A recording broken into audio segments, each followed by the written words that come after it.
বেশ কিছুদিন ধরেই স্বপ্ন বুবলি আর বাড়ির শখকে একসাথে কাজ করতে দেখা যাচ্ছে। প্রায় অনেকগুলো প্রমোশন করেছেন একসাথে। বেশ কিছুদিন ধরেই বুবলির ব্যাপক প্রশংসা করেন বাড়ির শখ। এর কারণ অনেকেই বুঝতে পারছেন না।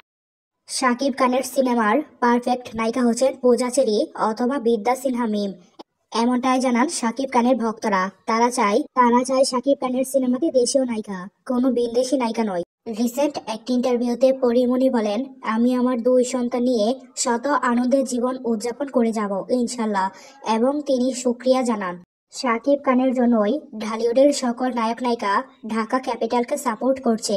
কিন্তু যেভাবে ঢাকা হারা শুরু করেছে, অনেকেই আর সাপোর্ট করতে চাইছে না। তারা বলছেন আরো শক্তিশালী দল এবং কোচ নেওয়া উচিত ছিল। পূজা চেরির সাথে নায়িকা দিঘির বাবার এরকম দৃশ্য নিয়ে সোশ্যাল মিডিয়ায় হচ্ছে আলোচনা সমালোচনা। সবাই বলছেন যতই অভিনয় হোক, মেয়ের বয়সের একজন নায়িকার সাথে এরকম দৃশ্য না করলেও পারতেন। 2024 সালে ঢালিউডের সকল নায়িকাকে পিছনে ফেলে এক নম্বরে অবস্থান করছিলেন বুবলি। আগামীতেও থাকবেন বুবলি। বর্তমান সময়ে কমার্শিয়াল সিনেমার জন্য একদম পারফেক্ট নায়িকা হচ্ছেন বুবলি। অপবিশ্বাস মিডিয়ার সামনে কথা বলার সময় কি বলেন তিনি নিজেই জানেন না। তাকে প্রশ্ন করা হয় একটা আর উত্তর দেন আরেকটা, এমনটাই বলছেন সাধারণ দর্শকরা। রিসেন্টলি মেহজাবিন চৌধুরীর একটি ইন্টারভিউ সোশ্যাল মিডিয়াতে ব্যাপক পরিমাণে ভাইরাল হয়েছে। তিনি ইন্টারভিউতে কি বলছেন না তিনি নিজেই বুঝতে পারছেন না। নায়িকা অঞ্জুর মৃত্যুতে তিনি বলছেন ওনার অনেক ভালো লেগেছে নিউজটা শুনে। এই কথা শুনেতে অনেকেই করছেন সমালোচনা। বেশ কিছুদিন ধরেই অপবিশ্বাস তার ছেলে আবরাম খান জয়কে নিয়ে অনেক ছবি এবং ভিডিও ভক্তদের সাথে শেয়ার করেন। কিন্তু অপবিশ্বাস নিজের মুখে জানিয়েছিলেন ছেলে জয়কে নিয়ে আর কখনোই ভিডিও আপলোড করবেন না। একটি ইন্টারভিউতে অপবিশ্বাস বলেন, আমার এবং শাকিব খানের জীবনে একজন ডিজাস্টার আছে। তিনি সরাসরি বুবলির নাম উল্লেখ না করেও বুবলিকে ডিজাস্টার বলে সম্বোধন করেছেন।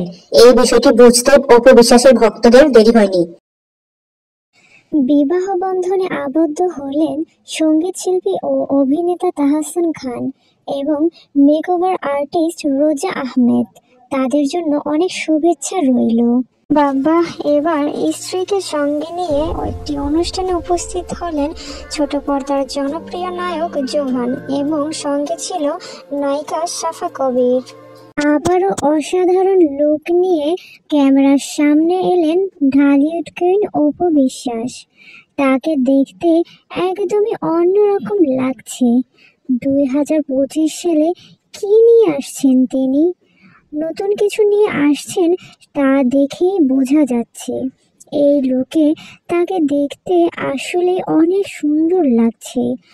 অসাধারণ এই লুক ক্রিয়েট করার আসল কারণ কি?